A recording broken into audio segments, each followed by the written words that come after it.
ಹೇಗೆ ಸಪೋರ್ಟ್ ಮಾಡ್ತಿದ್ದಾರೆ sir? Family support ಅದು ಬ್ಯಾಕ್ಗ್ರೌಂಡ್ ಬಹಳ ಇಂಪಾರ್ಟೆಂಟು. ಹೌದು.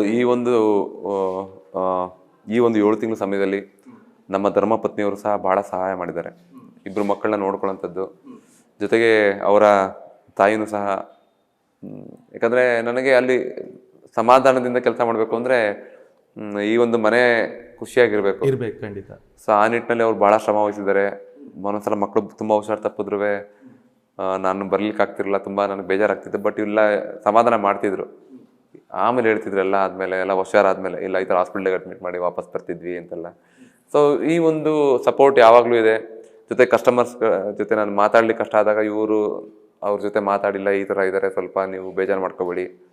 ಯಾಕಂದರೆ ಹಿಂದೆ ಕೆಲಸ ಕೊಟ್ಟಿರೋರು ಭಾಳ ಮುಖ್ಯ. ಈಗ ದೊಡ್ಡ ಸಿಕ್ತಂದ್ಬಿಟ್ಟು ಅವ್ರಿಗೆಲ್ಲ ನಾವು ರೆಸ್ಪಾಂಡ್ ಮಾಡದೇ ಇರೋದು ನಮ್ಮ ಒಂದು ರೂಟ್ ಬಿಹೇವಿಯರ್ ಆಗುತ್ತೆ. ಹಾಗಾಗಬಾರ್ದು ಅಂತ ನಮ್ಮ ಶ್ರೀಮತಿಯವರು ಎಲ್ಲನೂ ಅವ್ರ ಜೊತೆ ಹೇಳಿ, ಈ ಥರ ಕಾರ್ಯದಲ್ಲಿದ್ದಾರೆ, ಸ್ವಲ್ಪ ಸಹಕರಿಸಿ ಅಂತೇಳಿ ರಿಕ್ವೆಸ್ಟ್ ಮಾಡಿ. ಸೊ ನನಗೆ ಆ ವಾತಾವರಣ ಏನು ಬೇಕೋ ಅದನ್ನು ಕಲ್ಪಿಸ್ಕೊಟ್ಟಿದ್ದಾರೆ ಅವರು. ಈ ಸಮಯದಲ್ಲಿ ಅವ್ರಿಗೂ ನಾನು ತುಂಬ ದೊಡ್ಡ ಧನ್ಯವಾದ ಹೇಳಲಿಕ್ಕೆ ಬಯಸ್ತೀನಿ. ಎಸ್, ಖಂಡಿತ ಸರ್. ಇನ್ನೊಂದು ಬಹಳ ಪ್ರಮುಖವಾಗಿ ನೀವು ಶಂಕರಾಚಾರ್ಯ ಮೂರ್ತಿ ಕೇತಿದ್ರು, ಸುಭಾಷ್ ಚಂದ್ರ ಬೋಸ್ ಎಲ್ಲ ಕೇತಿದ್ರೆ, ಭಾಳ ಇಂಟ್ರೆಸ್ಟಿಂಗ್ ಸಂಗತಿ ಅಂತ ಹೇಳಿದ್ರೆ, ಮಂಗಳೂರಲ್ಲೊಂದು ಸೈನಿಕರ ಮೂರ್ತಿಯನ್ನು ಕೇತಿದ್ರು. ಅದು ಕೂಡ 1-1.5 ಲಕ್ಷ ಆಗ್ಬೋದೇನೋ, ಫ್ರೀ ಆಗಿ ನೀವು ಕೊಟ್ಟಿದ್ರ.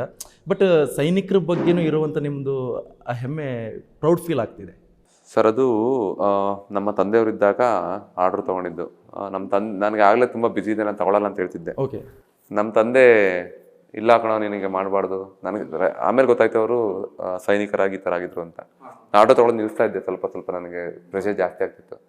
ಬಟ್ ಸೈನಿಕರು ಅಂತೇಳಿ ತಂದೆ ಹೇಳಿದ್ಕೊಂಡು ನಾನು ತೊಗೊಂಡ್ವಿ. ಬಟ್ ನನ್ನಿಂದ ಸ್ವಲ್ಪ ಸಮಯ ತುಂಬ ಡಿಲೇ ಆಯಿತು. ಯಾಕಂದರೆ ನಾನು ಹೇಳಿದ್ದೆ ಮೊದಲೇ, ಸ್ವಲ್ಪ ನಾನು ಹಿಂದೆ ಮುಂದೆ ಈ ಥರ ಆಗ್ತಾ ಇದೆ ಅಂತ. ಆ ಸಮಯ ನನ್ನಿಂದ ಡಿಲೇನೂ ಆಗಿತ್ತು. ಜೊತೆಗೆ ಅವ್ರ ಮಗಳು ಅವ್ರ ತಂದೆ ಮೇಲೆ ಇಟ್ಟು ಪ್ರೀತಿ ನೋಡಿದ್ರೆ ನನಗೇನು ತಗೊಳ್ಳೋ ಮನಸ್ಸೇ ಇಲ್ಲ. ಅವ್ರು ದುಡ್ಡು ಕೊಡೋಕ್ಕೆ ಬಂದರೆ ನಾನು ಏನು ಬೇಡಿ, ನನ್ನಿಂದನೂ ತುಂಬ ಲೇಟ್ ಮಾಡಿದ್ದೀನಿ, ಕ್ಷಮಿಸಿ ಅಂತೇಳಿ ನಾನು ಅವ್ರಿಗೆ ಸಾರಿ ಕೇಳಿ ಪುತ್ಳಿನ ಅವ್ರ ಕೈ ಕೊಟ್ಟೆ. ಸರ್, ಇನ್ನೊಂದು 500 ವರ್ಷಗಳ ಶತಶತಮಾನಗಳ ಕನಸು ಈಡೇರಿರುವಂಥದ್ದು. ಅಲ್ಲಿ ರಾಮಲಲ್ಲ ವಿರಾಜಮಾನವಾಗಿ ಕೂತ್ಕೊಂಡಿದ್ದಾನೆ. ನಿಮ್ಮ ಹೆಸರಿನ 2000 ವರ್ಷ ಹೋದರೂ ನಿಮ್ಮ ಹೆಸರು ಅಜರಾಮರವಾಗಿ ಉಳಿತಿದೆ. ಎಷ್ಟು ಖುಷಿ ಆಗ್ತಿದೆ ಸರ್. ನಿಮ್ಮ ಮುತ್ತಾತ, ನಮ್ಮ ತಾತ ಅಂತ ನಿಮ್ಮ ಮರಿ ಮಕ್ಕಳವರಿಗೂ ಹೇಳ್ಕೊಂಡು ಬರ್ತಾರೆ, ಇದು ನಮ್ಮ ತಾತ ಕೆತ್ತಿದ್ದು, ಮುತ್ತಾತ ಕೆತ್ತಿದ್ದು, ನಿಮ್ಮ ವಂಶಾವಳಿಯಿಂದೇ ಬರುತ್ತೆ. ಒಂದು ಫೇಮಸ್ ಹಾಕೊಂಡಿರುತ್ತೆ. ಏನು ಹೇಳ್ತೀರಿ ಸರ್ ಅದಕ್ಕೆ? ಹೌದು ನೋಡಿ, ಇದು ನೀವು ಅಂದಂಗೆ 7 ಶತಮಾನಗಳ ಕಾಲ ಆದರೂ ಉಳಿಯುವಂಥ ಕೆಲಸ. ನಾವೀಗಾಗಲೇ 5 ತಲೆಮಾರಿಂದ ಕೆಲಸ ಮಾಡ್ತಾ ಬರ್ತಾ ಇದ್ದೀವಿ. ದೇವರು ನಮ್ಮ ಶ್ರದ್ಧೆ, ನಮ್ಮ ಮನೆತನದ ಈ ಕೆಲಸದ ಮಾಡಿರುವಂಥ ಶ್ರದ್ಧೆ ಮೆಚ್ಚಿ ಇದೊಂದು ಫಲ ಕೊಟ್ಟಿದ್ದಾರೆ ಅಂತ ಹೇಳ್ಬೋದು. ಈ ಅವ್ರ ಆಶೀರ್ವಾದ ಏನು ಮಾಡಿದ್ದಾರೆ, ನಮ್ಮ ಮುಂದಿನ ಪೀಳಿಗೆಯೂ ಸಹ ಇದರಲ್ಲೇ ಅವ್ರು ಬದುಕ್ಬೋದು. ಅಂದರೆ ಕಲೆಗೆ ಇನ್ನೂ ಪ್ರೋತ್ಸಾಹ ಕೊಟ್ಟಿರೋ ಆಶೀರ್ವಾದ ಮಾಡ್ದಂಗೆ ಇದೆ.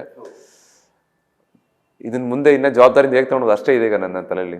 ಸರ್, ಇನ್ನೊಂದು ಬಹಳ ಪ್ರಮುಖ, ನೀವು ಕೂಡ ವಿವಿಧ ಬೇರೆ ಬೇರೆ ಕಡೆಗಳಲ್ಲೂ ಕೂಡ ಮೂರ್ತಿಗಳನ್ನೆಲ್ಲ ನೋಡಿದ್ರ. ಹಾಗೆ ಈಗ ಚಿತ್ರ ಆರ್ಟ್ ಅಂತ ಬಂದಾಗ ಅವರು ಚಿತ್ರ ಬಿಡಿಸಿ ಆರ್ಟ್ ಬೈ ಡ್ಯಾಶ್ ಡ್ಯಾಶ್ ಅಂತ ಹಾಕ್ತಾರೆ. ಬಟ್ ನಿಮ್ದು ಆ ಕೆತ್ತನಲ್ಲಿ ಇರೋದಿಲ್ಲ. ಆದರೆ ನಿಮ್ಮ ಹೆಸರು ಎಂಟೈರ್ ದೇಶ ಮಾತ್ರ ಅಲ್ಲ, ವಿದೇಶದಲ್ಲೂ ಕೂಡ ನಿಮ್ಮ ಹೆಸರೀಗ ಫೇಮಸ್ ಆಗ್ತಾ ಇದೆ. ಇಲ್ಲ, ನಮ್ಮ ಶಿಲ್ಪ ಸಂಪ್ರದಾಯದಲ್ಲಿ ಇದೆಯಲ್ಲ, ಅದು ನಾವು ದೇವ್ರ ವಿಗ್ರಹದ ಮೇಲೆ ಹೆಸರು ಕೆತ್ತಬಾರ್ದು ಅಂತಿರುತ್ತೆ.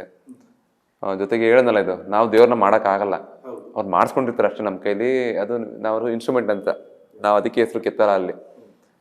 ಈಗ ಕೆತ್ಬಿಟ್ರೆ ಏನಾಗುತ್ತೆ, ನಾನೇ ದೇವ್ರು ಮಾಡಿಬಿಟ್ಟೆ ಅಂತ, ನಾನೇ ದೇವ್ರು ಮಾಡಿಬಿಟ್ಮೇಲೆ ದೇವ್ರಿಗಿಂತ ದೊಡ್ಡವನಾಗ್ಬಿಡ್ತೀನಿ ಅಲ್ಲ ತಾನೇ? ಅದು ನಮ್ಮನ್ನು ಈ ಭೂಮಿಗೆ ಕಳಿಸಿರೋದೇ ಇದಕ್ಕೆ, ಈ ಕೆಲಸ ಮಾಡಿ ವಾಪಸ್ ಬಪ್ಪ ಅಂತ. ಈ ಸಮಯದಲ್ಲಿ ಅವರೇ ನಮ್ಮ ಕೈಲಿ ಮಾಡಿಸ್ಕೊಂಡು ಅವ್ರಿಗೆ ಏನು ಬೇಕು ಅವ್ರ ಸ್ಥಾನದಲ್ಲಿ ಕೂತಿದ್ದಾರೆ. ಸರ್, ಇನ್ನೊಂದು, ನಿಮ್ಮದು ಮೂರ್ತಿ ಸೆಲೆಕ್ಟ್ ಆದ್ರೂ ಕೂಡ ಫಸ್ಟು ಕನ್ನಡ ಮಾಧ್ಯಮದಲ್ಲೇ ಬ್ರೇಕ್ ಮಾಡಿದೆ ಅಂದರೆ ರಿಪಬ್ಲಿಕ್ ಕನ್ನಡ. ಆ್ಯಕ್ಚುಲಿ ಸೆಲೆಕ್ಟ್ ಆದ್ರೂ ಕೂಡ ನಿಮ್ಮ ಫ್ಯಾಮಿಲಿನ ಕಾಂಟ್ಯಾಕ್ಟ್ ಮಾಡಿ, ನಿಮ್ಮ ತಾಯಿಯವರನ್ನ ಅಥವಾ ನಿಮ್ಮ ಪತ್ನಿಯವ್ರನ್ನೆಲ್ಲ ಮಾತಾಡಿಸಿದ್ದು. ರಿಪಬ್ಲಿಕ್ ಕನ್ನಡಕ್ಕೆ ಏನು ಹೇಳ್ತೀರಾ? ಹಾಗೆ ರಿಪಬ್ಲಿಕ್ ಕನ್ನಡ ವೀಕ್ಷಕರಿಗೆ ಕೊನೆಯದಾಗಿ ಏನು ಹೇಳ್ತೀರಾ? ಇಲ್ಲ, ನಾನು ರಿಪಬ್ಲಿಕ್ ಕನ್ನಡ ಬಂತು ನಮ್ಮ ಕರ್ನಾಟಕಕ್ಕೆ ಅನ್ನೋದು ವಿಷಯ ಎಲ್ಲ ಗೊತ್ತಿತ್ತು. ಬಟ್ ಅದಾದ ನಂತರ ನನಗೆ ಹೆಚ್ಚಿನ ಸಮಯ ಸಿಗ್ತಿರಲಿಲ್ಲ ಅಲ್ಲಿ ನನಗೆ ಏನೇ ನೋಡಲಿಕ್ಕೆ. ಬಟ್ ನೀವು ನ್ಯೂಸ್ ಮಾಡಿದ್ದು ನನಗೆ, ನಿಮ್ಗೆಲ್ಲಿಂದ ಮಾಹಿತಿ ಸಿಕ್ತು ಅಂತ ನಿಮ್ಮನ್ನೇ ಕೇಳಬೇಕು ಮೊದಲು. ನಾನು ಫಸ್ಟ್ ಮಾಡಿದೆ ರಿಪಬ್ಲಿಕ್, ಗೊತ್ತಾಯ್ತು ನಿಮಗೆ. ನನಗೆ ಗೊತ್ತಾಗಿದ್ದ ಮಾಹಿತಿ ಪ್ರಕಾರ ನಿಮಗೆ ಡೆಲ್ಲಿಯಿಂದ ಈ ವಿಷಯ ಸಿಕ್ತು ಅಂತ ಹೇಳಿದ್ರು. ಬಟ್ ನನಗೆ ಗೊತ್ತಿತ್ತು, ಬಟ್ ನಾನೆಲ್ಲೂ ಹೇಳಿಲ್ಲ. ನಿಮಗೆ ಹೇಗೆ ಗೊತ್ತಾಯ್ತು ಅನ್ನೋದು ನನಗೆ ಸ್ವಲ್ಪ ಆಶ್ಚರ್ಯ ಆಗಿತ್ತು. ಬಟ್ ನಿಮ್ಮ ವಾಹಿನಿಗೂ ತುಂಬ ಧನ್ಯವಾದಗಳು. ದೇಶಕ್ಕೆ ಬೇಕಾಗಿರುವಂಥ ವಿಷಯಗಳನ್ನ, ಯುವಕರಿಗೆ ಉತ್ತೇಜನ ನೀಡುವಂಥ ವಿಷಯಗಳನ್ನ, ನಮ್ಮ ದೇಶದ ಇತಿಹಾಸದ ಬಗ್ಗೆ ಪರಿಚಯನ ಮಾಡ್ತಾ ಇನ್ನು ನಿಮ್ಮಿಂದ ದೇಶ ಸೇವೆ ಆಗಲಿ ಅಂತ ಕೇಳ್ತೀನಿ. Thank you so much sir, republic Kannada ಜೊತೆ ಮಾತಾಡೋದು. ಎಸ್, ಇವಿಷ್ಟು ಅರುಣ್ ಯೋಗಿರಾಜ್ ಅವರ ಮಾತುಗಳಾಗಿರ್ಬೋದು. ನೀವು ನೋಡ್ತಾ ಇರಿ ರಿಪಬ್ಲಿಕ್ ಕನ್ನಡ, ಇದು ನಿಮ್ಮ ಧ್ವನಿ.